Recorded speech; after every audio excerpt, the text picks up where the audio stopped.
The VTuber world is often painted as a vibrant utopia, a haven of colorful avatars and passionate fandoms. But beneath the surface of this digital paradise, shadow lurks. There is a common theme in the VTuber community where personalities are carefully curated and presented online. And while the vast majority of VTubers are genuine and kind, there are those who use their platform to manipulate, exploit, and harm others. Yakirisu, a VTuber who initially seemed charming and approachable, is one such example. Her story, as we'll soon uncover, is a chilling reminder that even in the most vibrant of online communities, darkness can hide in plain sight. In her tireless pursuit of internet stardom, Yaki employed every available means to secure her place among the online elite. However, her journey, as we shall uncover, culminated in the creation of 11 Google Docs, an unprecedented record for the most abhorrent allegations, ranging from manipulation, unsanitariness, verbal abuse, animal abuse, to locking her cats for half days into what she called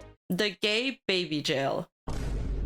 Indeed, Yakirisu, also known as Yaki, is a Lithuanian English-speaking VTuber who made her debut on November 6, 2022. She portrays herself as a land shark with a passion for fishing, minigames, anime, and manga. Originally a cosplayer and also quite a good-looking girl, she gained recognition and began streaming on Twitch and YouTube. Through her captivating content and networking skills, she grew her viewership and established connections within the streaming community. In 2022, she returned to content creation as a PNG tuber and a cosplayer, leveraging her existing network to gain momentum. Her Live 2D VTuber debut garnered significant attention, and she frequently collabed with popular content creators such as AlphaRat. Notably, her YouTube shorts and Pokemon videos achieve impressive viewership, with one short reaching 1 million views and 2 Pokemon videos surpassing 100,000 views. She quickly established a large presence online and eventually reached 100,000 Twitter followers. If Yakirisu kept on this trajectory and nothing went wrong, she was on the path of a brilliant career. If nothing went wrong.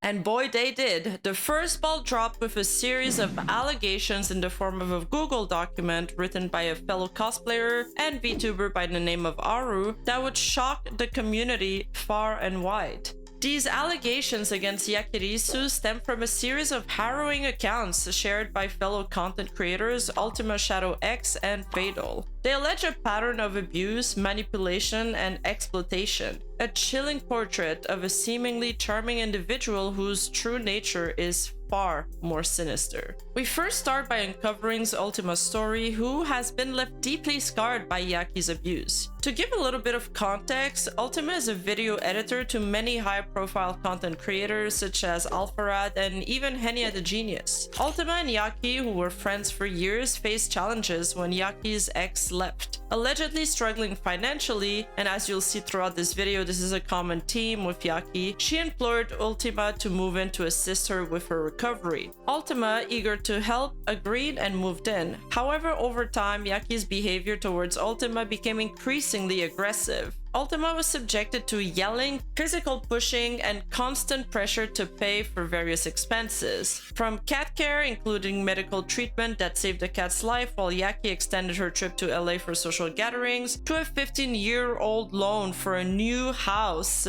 Yaki relentlessly pushed Ultima to meet her demands. Moreover, she often berated him, yelled at him constantly, making him feel incompetent and verbally abusive whenever he edited YouTube videos for her, such as giving him revision notes saying, "Are you stupid? This is bad. I hate this. I said to do this." Yaki went so far as to restrict his speaking or making any kind of noise while she was streaming, demanding that he whispers to avoid ruining her content. As if he made a single noise, he would suffer her screaming after her live broadcasting session would be over. Additionally, Yaki expected Ultima to pay for gas whenever she used his car for personal needs, a car she was the only one actually using. Make it make sense. This went on for months until Ultima had reached a breaking point and his depression was at an all-time high, leading him to confide in Fatal, which is a common friend of both Aruuu and Yaki. In those screenshots, it is clear Ultima is in deep emotional distress as he vents to his friend, claiming he is terrified of what Yaki might do to his career as she had threatened him multiple times before. "I'm afraid," he says. "I am scared she will slander me, ruin my career." Due to her close ties and connections with some of his employers, and to the very real threat saying they would have problems if he ever betrayed her, he was certain that Yaki would not hesitate to flip on him if she ever felt like he stepped out of line. That fear made him terrified of her, and she held that over his head, always. But the most insane claim is that Yaki tried to persuade Ultima to put his name down on a 15-year house loan where she would live with him and her boyfriend. Thankfully, that didn't happen as Yaki decided she wanted to move somewhere else. This would have essentially left Ultima to be the sole payer of that house and stuck with a 15-year mortgage he couldn't afford on his own. Then the VTuber and cosplayer Aruuu moves on to detail her own horrendous story of abuse and manipulation she suffered at the hands of Yaki. To give a little bit of context, Fatal and Aruuu had been friends for over 2 years. They tried dating on and off for over a month and broke up shortly after, but remained close friends and confidants since then. In early January, Yakirisu, aware of Aruu's relationship with Fatal, reached out about a lighthearted tweet Aruuu had made, commenting on Fatal's chat, suggesting she was either a comedic genius or a bitch. Yaki seemed to insinuate that Fatal's chat hated women, and this was her foot in the door to start talking to Aruuu about her relationship. Yakirisu immediately began to express her dislike for Fatal and his audience. Aruuu, viewing Yakirisu as a friend, allowed her to vent and shared some of her own frustrations. The conversation continued until Yakirisu suggested they move to a Discord or voice call. This raised Aruu's suspicions, but Yakirisu's close friendship with Fatal made her seem trustworthy. During this call, Yakirisu claimed Fatal had cheated on Aruuu, a claim that Aruuu, having no reason to doubt her friend, believed. Yaki then went on to allege that Fatal had been speaking very poorly about Aruuu behind her back for years and that he was actively sabotaging her career. Aruuu, trusting Yakirisu's judgment, found herself deeply hurt and confused. Yaki urged Aruuu to sever all ties with Fatal, claiming that her new friends from Alphared's group were much more supportive and wanted to be friends with Aruuu anyway. Initially, Aruuu found this odd, but because she had invited Yakirisu to a VTuber collaboration in the past, she felt it was a way to reciprocate the favor, especially since Yakirisu was aware of Aruu's loneliness after learning about Fatal's alleged actions. However, Aruuu later realized that Yakirisu's intentions were far more sinister. She had been using these claims to manipulate Aruuu and make her appear foolish in front of these new friends. Yaki had told these creators that Fatal had cheated on Aruuu and expressed disbelief that Aruuu still spoke to him. After spending a weekend with Yaki in LA, Aruuu concluded that Yakirisu's true goal was to humiliate her and tarnish Fatal's reputation. Aruuu admits to speaking negatively about Fatal at the time, claiming she was angry at him and had been misled by false accusations. However, she insists that her frustrations were shared only with Yakirisu, and that she had never badmouthed Fatal to any other creators. Unlike Yaki, who was found to fabricate stories about Fatal, claiming he was receiving explicit photos from other women, mocking Aruuu in group chats, and constantly undermining her. Fatal was then made aware of these accusations and confirmed that they were either exaggerated or entirely false. It seems Yakirisu resented Fatal for not supporting her streaming career, although he claims he always supported her. Aruuu believes this an excuse for Yakirisu's attempt to harm Fatal and his associates. Aruu's subsequent refusal to cut off Fatal has led to manipulative behavior from Yakirisu aimed at damaging Aruu's relationship and reputation. The situation came to a boiling point during a trip to Los Angeles with a fellow creator called Izzy and Yakirisu. The trip, initially intended as a celebration of Izzy's birthday, quickly turned into a nightmare. The trip began with a seemingly innocent gesture from Aruuu offering to pay for an Uber to Alphared's house. But this was later twisted by Yakirisu into an attempt to pry into Alphared's personal life. "They politely declined," she wrote, "and I didn't think about it twice. This is important because Yaki later on told her friends that I was weird and kept wanting to get Alfarad's address when this was just me trying to be kind. I feel like I have to include this because she will say in her response that I kept trying to get his address. The trip began with a glimmer of hope. Izzy suggested a group dinner and a trip to Round 1 arcade. Aruuu, excited for some quality time with her friends, messaged the group chat around 5:30 p.m, only to be met with silence. Yaki was blatantly ignoring me and everyone else was just not responding, Aruuu recalls. Initially, she chalked it up to her anxiety, but her gut told her something was amiss. Later on that evening, Izzy called with a strange explanation. Our friend Adriana doesn't like new people, so you can just eat something and we'll meet at Round 1 later. Aruuu knew this wasn't true as Izzy was bringing 2 other friends who also didn't know Adriana. This was a turning point in Aruu's suspicion, and she later learned that she had been uninvited to the dinner because Yakirisu had told Izzy, "Don't invite her, she's going to make Jacob uncomfortable." Jacob being Alfarad. When Alfarad ended up not going, Yakirisu further insisted, "Don't invite her, she won't vibe with the friend group." Aruuu, who had never met any of these people, was left alone in her hotel room feeling confused, rejected, and deeply hurt. The next day, brunch plans were once again disrupted. Later, Aruuu was supposed to meet Izzy and Yakirisu in Little Tokyo, but knowing Yakirisu's dislike for Fatal, whom, as we explained earlier, would often badmouth him, she was obviously worried they wouldn't mesh well. But then Aruuu notes that Yakirisu's behavior completely changed. She was running up to them and hugging them, constantly talking to them, posting pictures of Fatal on her Twitter, and overall just being very two-faced, to put it at best. Aruuu repeatedly excused herself during shopping trips, unable to reconcile Yakirisu's public displays of affection with the negative things she was saying about Fatal behind his back.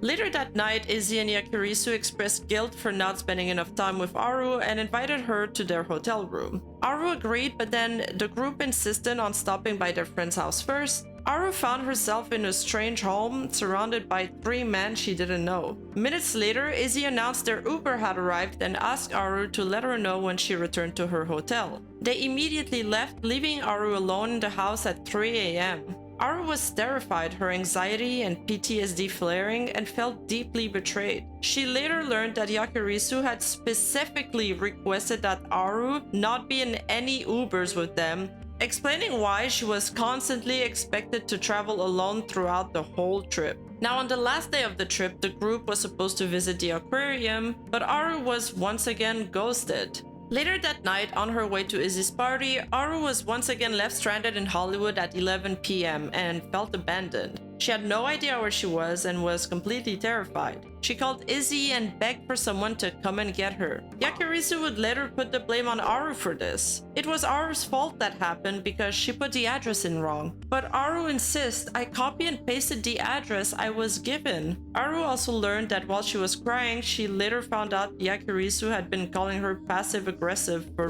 being scared. After nearly 20 minutes of agonizing uncertainty, Aruuu finally hailed an Uber to the actual location of Izzy's party. Upon arriving, she presented Yakirisu with the birthday gift she had purchased. Still unaware of the extent to which Yakirisu had been orchestrating the bullying she had endured throughout the trip, Aruuu asked Izzy if her or Alfarad hated her. Izzy said no to both. Izzy then admitted that Yakirisu disliked Aruuu and spread rumors about her, causing Aruuu to miss out on most social events. Aruuu, known for her directness, insisted on confronting Yakirisu despite Izzy's pleas to avoid confrontation. Despite 3 separate sources confirming the same story, Yakirisu denied almost everything. She began to yell at Aruuu, who threatened to leave if she continued to speak to her that way. Yakirisu then turned her anger towards Izzy, yelling at her until she was shaking and crying and apologizing profusely to Yakirisu. Aruuu, sensing Izzy's fears, told her to leave and that she would handle the situation. The night ended with Yakirisu claiming that she had only spoken negatively about Aruuu to Alfarad because he had asked about her, a claim that Alfarad later denied. Anyway, what kind of answer is that? Aruuu, exhausted and emotionally drained, told Yakirisu, "As long as you stop talking bad about me to people, it's water under the bridge. Just please Stop doing that and be honest if you don't like me rather than bullying me. Yakirisu responded, Aruuu, I love you. I would never say anything bad about you. Alpharad, after Yakirisu had badmouthed Izzy to him, acted as a mediator, dismissing the entire situation as a misunderstanding.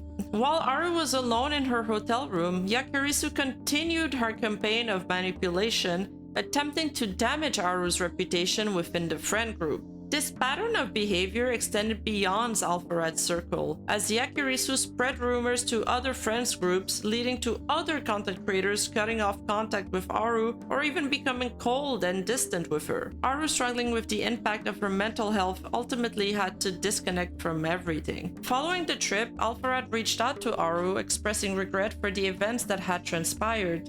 Aruuu confronted him about the things she had heard and experienced, sharing the details of Yakirisu's manipulative behavior. While Aruuu kept names vague to avoid further trouble, she made it clear that she was deeply hurt and felt betrayed by her supposed friends. This pattern continued, culminating in mutual friends revealing that Yakirisu had been telling them that Aruuu constantly spoke badly about her. She even contacted individuals, asking them to share personal details about Aruu's life. Aruuu, feeling deeply hurt, acknowledged that this behavior was not normal and that she shouldn't have been treated so poorly, especially during a supposed fun trips with friends. She was lied, manipulated, and bullied, ultimately requiring therapy to cope with the emotional toll. But the story didn't end here. As often happens on the internet, her tweet longer caused a domino effect, which made many of Yaki's victims also come out to tell their story. Johan, who dated Yakirisu from 2017 to 2021 and lived with her from 2018 to 2021, details a pattern of control and abuse that mirrored many of the experiences shared by Ultima. She describes a shift in Yakirisu's behavior as their relationship progressed, becoming increasingly controlling over both Johan's life and finances. Johan claims that Yakirisu, despite not working, became increasingly reliant on her income, pressuring her to pay for shared expenses. In the summer of 2020, she pressured me into purchasing a home with her, something I did not plan on doing as we were not married. Johan was primarily responsible for their finances and was often expected to drive Yakirisu around. As Yakirisu gained popularity, her treatment of Johan worsened. Johan was reduced to a house cleaner, frequently berated and blamed for any problems. Struggling with the constant criticism, Johan began to doubt herself. The situation reached a breaking point when their dog, Pinto, was attacked by Yaki's untrained dog.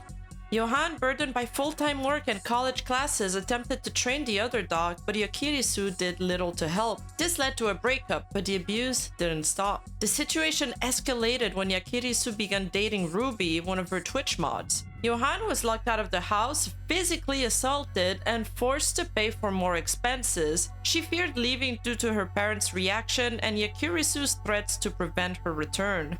The abuse culminated in a attempt on May 12, 2020, after Johan was repeatedly locked out of the house. She was admitted to the emergency department, but the hospital did not detect the sodium nitrite she had ingested. She writes, I did survive and was released in the morning, and told Yaki I just had a panic attack as I feared what she would do if she found out. The abuse continued. I moved out on June 11th. I also took our cat Gil, as Yaki had been physically abusive to him in the past. She had thrown the cat multiple times, locked him in closets multiple times, and generally confined him to a very small room and left me to take care of him completely. Johan expresses remorse for not speaking out sooner, but ultimately she offers her support to other victims, especially Ultima, and hopes they can find healing and move forward. Then a young video editor by the name of Mahado also came forward with their experience. They detailed that, eager to grow their skills, they accepted a commission from Yakirisu to create a Smash or Pass video featuring Pokemons. The editor, assuming a 10-minute highlight reel was the desired outcome, delivered a 21-minute video edited from a 2-hour VOD 2 weeks later. Yakirisu, however, criticized the work, calling it sloppy and rushed despite the editor's efforts to exceed expectations. Yaki seems disappointed as he skipped several of the Pokemons she had covered. I can only assume this happened because she didn't tell him that she wanted all of them in the video, so obviously, how could he have known? She asked for a partial refund from his already meager pay of $60 as she believed the quality wasn't as expected. This does sound very similar to Ultima's experience as her video editor often being berated. The editor, feeling gaslight and pressured, opted to refund half of her original payment to protect their mental health, while Yakirisu ends up nonetheless utilizing this video to grow her channel. Our next account comes from one of Yaki's friends, Rodentblade, aka Jake. Jake had been friends with Yaki for around 2 years from 2019 to early 2021, and Jake would often see Yaki berate and bully most of her close friends, including him. I recall times where she would call me retarded, stupid, and a often in a context that was really unnecessary. This would also apply to other people in the group. She would pick her favorites and actively avoid the rest, but hold power over our group since a lot of us were young and naive. There was even one instance where she claimed one of her friends was a fat loser that no one liked and is only around because everyone feels guilty. Rodent's Blade relationship with his girlfriend ended, leading to a mental breakdown. He admits to contacting his ex, even threatening his own life. His ex confided in Yaki but asked her to keep it private. Yaki, however, betrayed that trust, spreading rumors and isolating Rodentblade from his friends. She even claimed he faked his suicide attempts. While Yaki denies these allegations, Jake claims he has seen several proof of this. Jake writes, "While attempting to take my life, Yaki would lie to my ex and tried to make me lose all of my friends and connections, which I still don't know why she got so involved in over a private matter. What I did was wrong, but it wasn't her place to be sharing private information like that." Because of the traumatic events he went through and subsequent ostracizing, Jake has had to leave all social media for 2 years out of fear that she would hunt him down, even though his relationship with his own ex had been mended by then. He used to have 2 Twitter accounts, now both deactivated due to being so terrified of Yaki's harassment. Yaki's response was swift and dropped a mere 20 hours after the allegations. She claims to be shocked by Aruu's allegations, insisting that the situation is being exaggerated and twisted. This came as a shock to me because many things in this story are maliciously exaggerated, and a majority are just completely untrue. She accuses Aruuu of taking screenshots out of context, but then provides a massive amount of screenshots herself to prove her point. I've prepared an album of screenshots I feel are essential to understanding my conflict with Aruuu and Fatal. Directly below this album is another providing 111 screenshots between me and Aruuu via Twitter, so that nothing can be taken out of context. But honestly, it was just a bunch of information dump without addressing a lot of the concerns raised in the initial Google documents. Yaki's decision to release the screenshot was motivated by a desire to expose Aruu's true nature.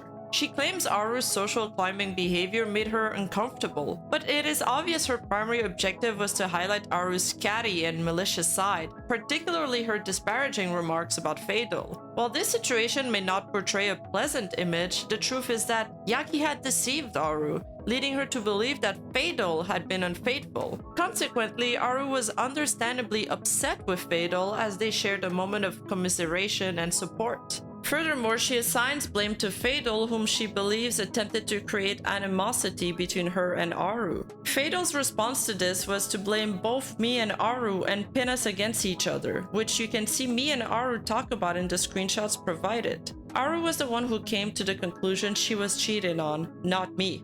I simply told her events that had happened. The majority of the conversation happened in Discord voice call, but you can see from the screenshots from the aftermath of that voice call, I felt so legitimately sick and anxious, and I told Ultima, Ruby, and Nick what happened. Ruby and Nick had to comfort me for the rest of the night because I was so distraught about the situation. Furthermore, she denied ever threatening Aruu's career or sabotaging her LA trip, presenting screenshots of seemingly friendly conversations. In her statement, Aruuu claims that we had conversations of her pleading with me to stop sabotaging her career, but this once again comes as a shock to me because these conversations never took place. The last few conversations I had with Aruuu were her asking me when I would be in LA next so we could hang out, and other friendly topics like her asking for advice for what photos to post on Twitter. Here are screenshots of those conversations. I can provide more if needed, though they are just random miscellaneous conversations that show I thought we were on good terms. Problem is, most of the confrontations and important conversations were done either by Discord voice call due to Yaki's request or face-to-face. She presents an instance from the LA trip where she tried to get everybody to go to the aquarium as proof that she was not trying to exclude Aruuu from the trip, as Aruuu initially claimed in her document to be ghosted. However, through another content creator's investigation by the name of Rhythm Rev, we found out that Yaki conveniently leaves out that she had a scheduling conflict that day and kept switching up the meeting time. By that point, Aruuu was fed up by the way she had been treated by Yaki and did not join them for the aquarium. Additionally, Yaki admits to badmouthing Fatal but claims it was simply venting to a friend. Both me and Aruuu badmouthed Fatal, and I take full responsibility for what I said. Some things weren't nice, and I've had to learn where to draw the line with that, but those were the feelings I was experiencing at that point in my life, and I felt it was okay to vent to a friend I trusted. Now, the part where she addresses her ex-roommate's Ultima allegations, but I'm seriously baffled how anyone could believe this makes them look good. She starts by stating that she did not beg Ultima to move in with her, claiming it was a win-win situation. I was not doing financially well at the time, and he wanted to help me as well as move out from his current place because we thought living with friends would help his depression. I did not beg him or strong-arm him. In an attempt to challenge the accusations made by Ultima, she vehemently denied any intent to threaten him. She emphasized that her actions were solely motivated by her role as a friend and a desire to protect her trust, but then low-key admits to it. Aruuu claims I threatened Ultima that if he told anyone about the abuse he experienced while living with me, we would have a problem. While I did say that there would be a problem, I meant that I would be disappointed as a friend if he broke our trust by gossiping about me. I don't know about you guys, but if somebody tells me not to talk about my experience with anyone else or we would have a problem, that does sound like a threat to me. It sounds straight up from a mafia movie, actually. But I didn't know until this day that it was Rossini all along. Regarding Hazel and her claims, I have been trying to contact Hazel for almost an entire year since she abandoned the property we lived at. I have sent her constant emails and texts regarding this, and she has chosen to ignore them. She was not paying our mortgage payments in full, while I sent her money via Google Pay, which can be shown here. Due to respect for her privacy, I have censored her name. Yaki also refutes the claims of her alleged mistreatment of her cat, claiming it was stolen. My cat Gil was stolen on June 11th alongside many of my clothes, personal belongings, and expensive electronics. I never mistreated him or abused him, and I'm absolutely horrified that this accusation exists. There is a room in the house where Gil liked to hide, as he was a very skittish rescue cat that one of my IRL friends gave to me. I was the only one who took care of him, constantly cleaning its litter box and feeding him. When I noticed that Gil was gone, I was genuinely worried for his safety.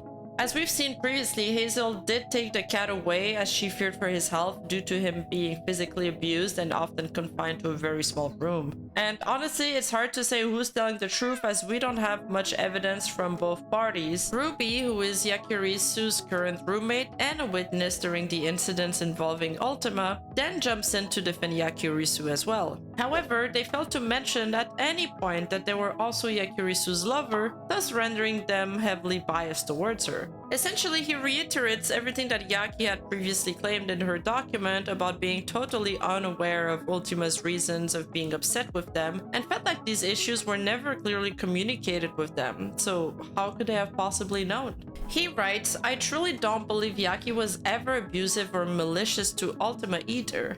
Ultima did move in to help Yaki pay rent after issues with her ex, and she is incredibly grateful for everything as far as I could understand. At no point, however, did Yaki get pushy and strong-arm Ultima to pay for things or was verbally abusive to him. Ruby disputed Ultima's claim of paying most of their cat's vet bills, stating that the expenses were intended to be deducted from rent due to his financial situation at the time. This was the only instance where Ultima was explicitly asked to pay for a cat-related expense. Ruby believed Ultima was being kind by paying for food and litter, as he never complained and even declined his offer to reimburse him.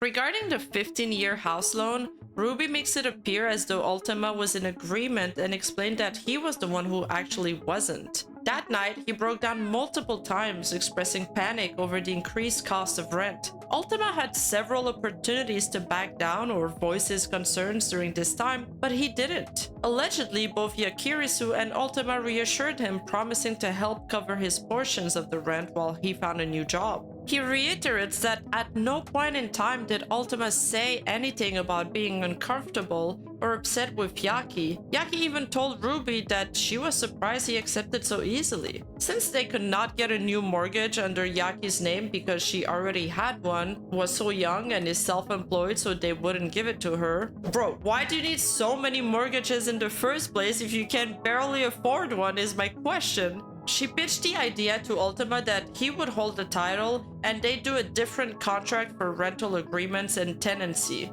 Ultima seemed on board with this idea and even planned to get his dad to help co-sign it. Funnily enough, even though he would be the main owner of the house and the most liable to everything financially, those Discord logs showcase that Yakirisu is actually taking the top floor and he would live in the basement. As we've seen in Yakirisu's previous statement, it seems the wall between Yaki and Ultima's room were paper thin, which would explain why Yaki dictated him to basically whisper whenever she was around to not ruin her content. Ruby goes on to explain that Ultima would get very loud and excited, and that Yaki only asked him to be quieter during 7 to 10 p.m. and after 4 a.m. when she was sleeping, but he would routinely get loud, which was causing problems, essentially shifting the blame on Ultima. Calling this abuse, he states, is an extreme reach and is a common roommate problem that we tried to fix multiple times to no avail.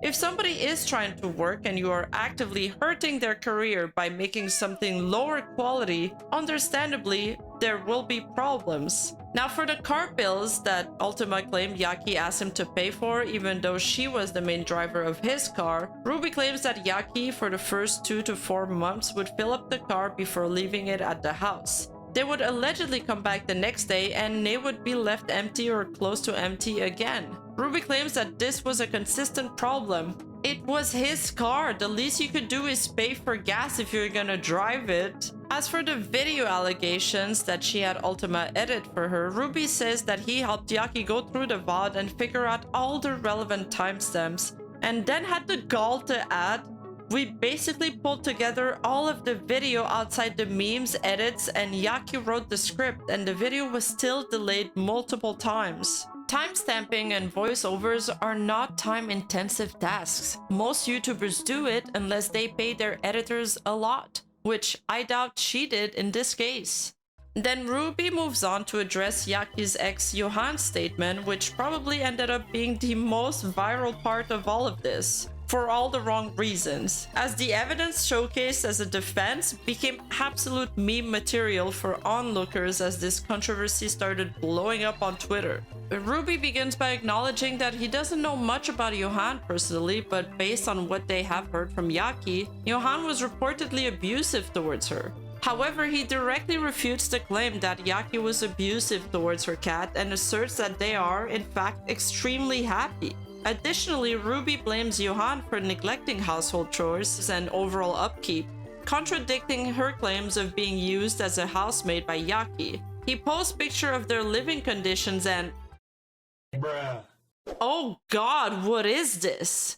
Is this the room they locked the cats in? The gay baby jail? I'm pretty sure you get dirtier taking a bath in the shower. Ruby goes on to explain the house was in a disgusting condition when he moved in, and says it took them a full 12 hours to restore it. You don't say. All in all, the Yakirisu defense document, as well as her boyfriend's, was very poorly received by the public, who didn't see much substantial evidence backing her claims. Moreover, despite Fatal not releasing an official document criticizing her, Yaki's response mentioned him more than any other individual. This prompted Fatal to publish his own response, resulting in another wave of criticism directed at Yakirisu. Fatal, known online as GamesCage, was initially okay with his friendship with Yaki fading, but her actions soon changed his mind. He realized the extent of her negativity, how she had impacted his brand and reputation, and even tarnished his character in the eyes of other creators. Enough was enough, he concluded. The root of their conflict stemmed from Yaki's belief that Fatal wasn't supportive enough when she first began streaming. This was confusing for Fatal, as Yaki had actively promoted her streams on his own, even tagging everyone in his Discord to promote her broadcast, sometimes even while he was live himself. Fatal eventually had to explain that he wasn't comfortable with her constant self-promotion in Discord and on his streams, feeling exploited and frustrated by her relentless focus of her own agenda. Despite this, Fatal continued to rate her streams and offer advice. He was baffled by her portrayal of him as someone who actively sabotaged her career. The relationship became strained as Yaki frequently gaslit Fatal, making him feel guilty for even addressing the issue. Their interaction on each other's stream became less frequent, but the situation seemed stable on the surface. However, Yaki's true nature was exposed when she spread a vicious lie to Aruuu, claiming Fatal had cheated on her. This fabrication, completely out of the blue, shattered Fatal's relationship with Aruuu and devastated his mental health. Yaki, having successfully isolated Fatal from his friends, then moved in to befriend Alpharad and his circle. Fatal, while admitting to speaking negatively about Alpharad, insists they resolve their issues. But during a trip to LA, he discovered Yaki had been spreading the same lies about him to Alpharad's entire group. This resulted in Fatal being excluded from events and Yaki constantly threatening that things would blow up if anyone saw him. She even humiliated Aruuu by claiming it was shameful for her to still talk to Fatal, painting Aruuu as a victim with no self-esteem. She went as far as to threaten Fatal's career, claiming she could, quote, ruin his connections within the industry, end quote, by telling her Sega friends to never work with him again.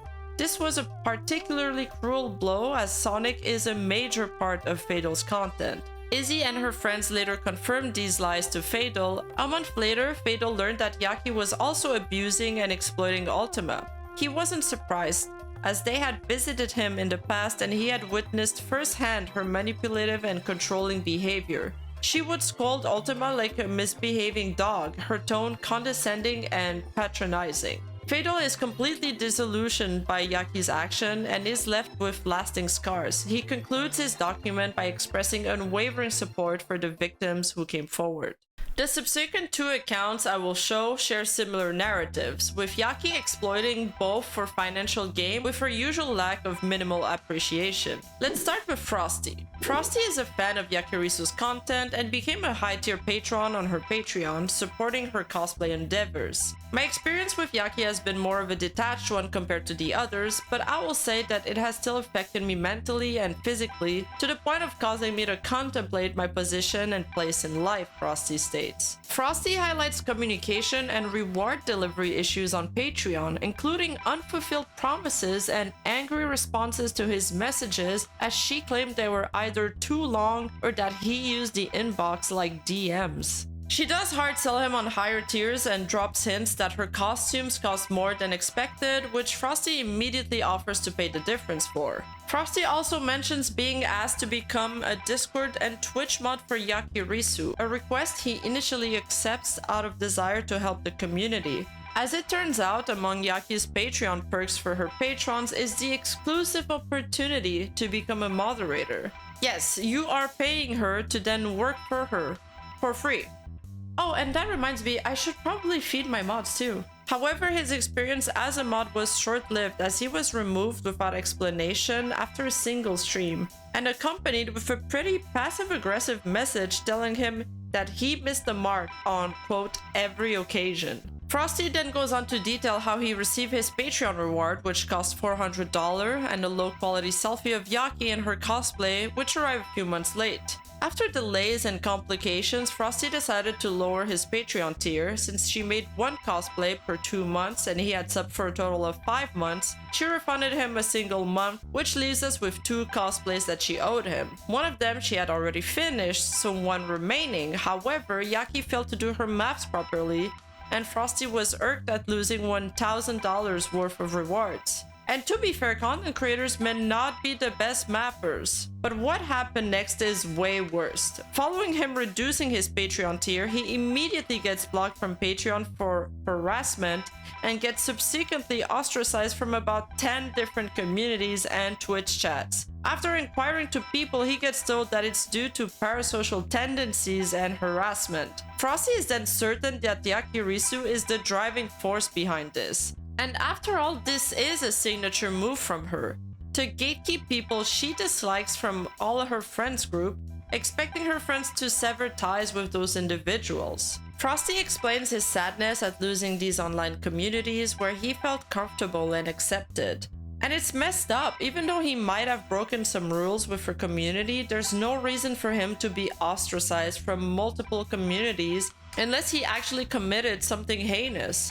The only thing the guy did was wanting what he paid for and being a bit too overzealous interacting with her. Nathan, a supporter of Fatal and Yaki, decided to intervene after the Yakirisu defense statement. He found Yaki's response incomplete and some information about Fatal blatantly wrong. This conflicted with his knowledge of Fatal.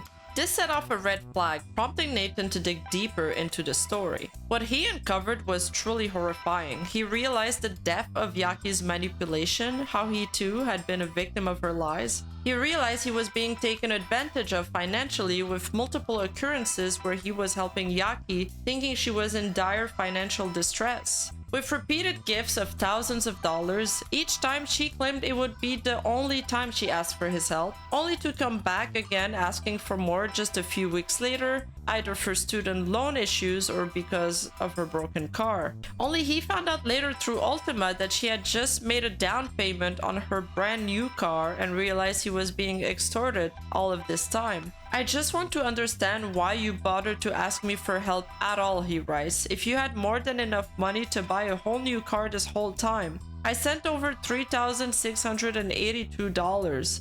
When everything was all said and done, was anything that I sent even needed for all of its intended purposes? He explains that Yaki would ask for my help on something that was currently an issue for her, to which I had accepted and helped because, like I said, I'm just someone who wants to help people. In some screenshots, Yaki even has the balls to tell Nathan to send money through friends and family because PayPal had eaten $20 of her fees, and tried to convince him to get a business account to save fees. In hindsight, a business account would make sense considering he was basically a bank, except the bank would get their money back at one point. Nathan ends his document claiming it was really hard to come out with his side of the story because he cared for everyone involved, and it hurt so much seeing his trust in someone get broken so quickly.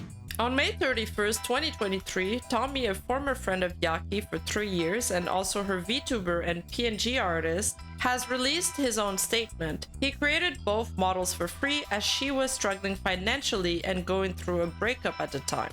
Since Yaki wasn't paying for her models, she didn't think it was necessary to give him a deadline. Tommy still told her he would try his best to complete the models within 5 to 6 months, and suggested she commission another artist if the process was too slow, but he didn't want her to take his timeline as a promise. Eventually, Tommy began encountering obstacles as they struggled with personal issues and an overload of commissions, making it difficult for them to complete Yaki's model. During a conversation, Yaki became upset and emphasized that Tommy had broken a promise to her. Tommy, in turn, expressed that he felt a lack of compassion from Yaki regarding his life situation. Tommy apologized for not keeping their end of the deal and felt terrible about it. Yakirisu and Tommy argued over unfinished artwork, with Yakirisu highlighting her efforts and feeling unappreciated. Tommy expressed hurt, citing his support through retweets, subscriptions, and donations. Ultimately, Tommy reiterates that he feels Yakirisu only cared about getting her model done for free.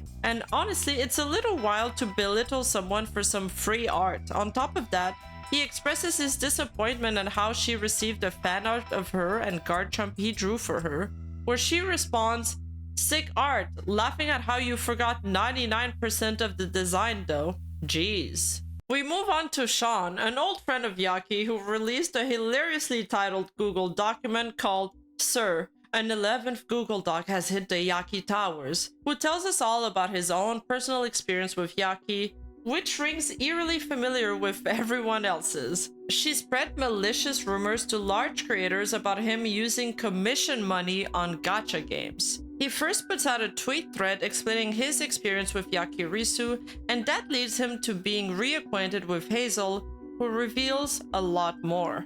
Yaki had been screenshotting and documenting tweets from Sean where he was quote-unquote e-begging, while he was experiencing heavy financial struggles due to him being disowned by his own family. Which is so fucking wild considering she was literally the one begging several people for money at the same time and only sustained herself from their generous donations. His tweets weren't even asking for money, he was just basically tweeting that he was broke. And the worst part of it all is that she made her girlfriend maintain the Google Doc for her. Picture this, it's as if Regina George asked her boyfriend to maintain her burn book.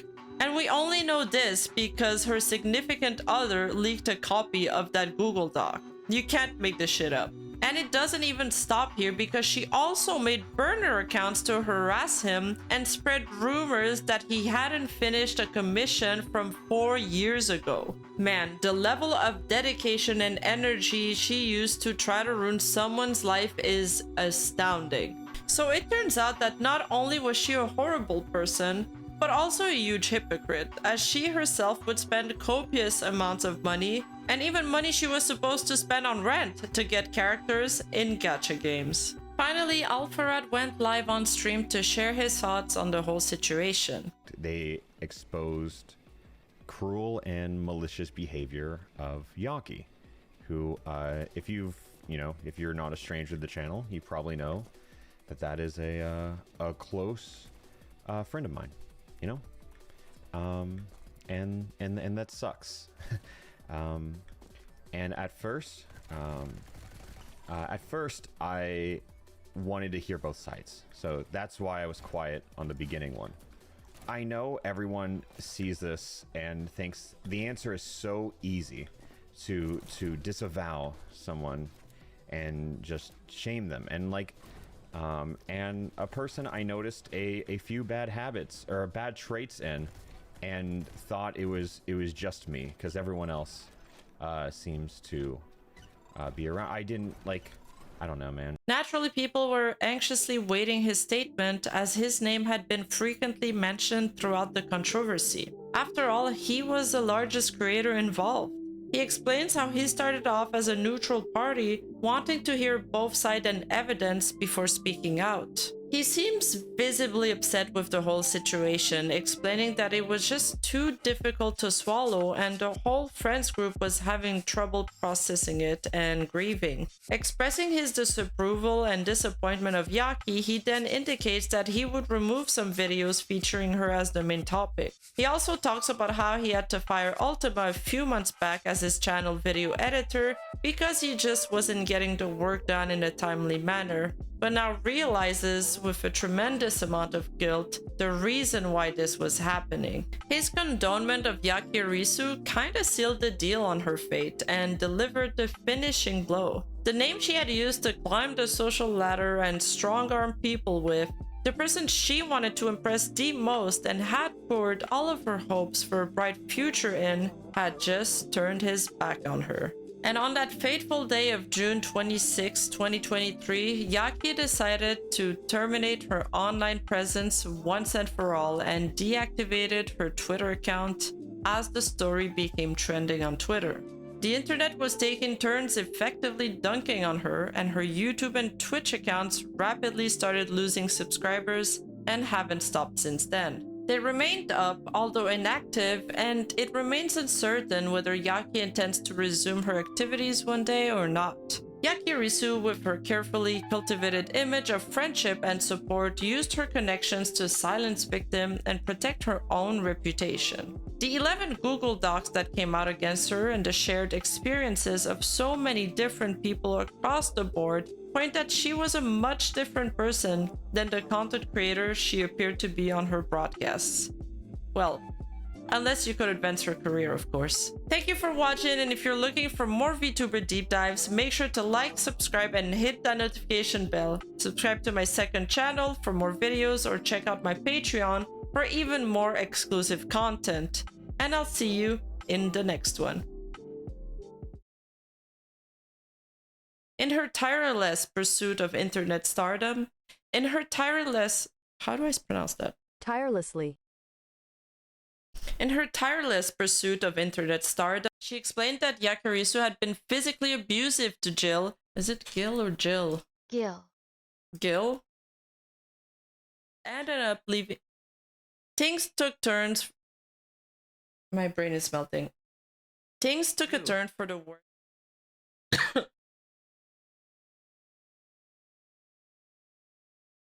I'm dying doing this script.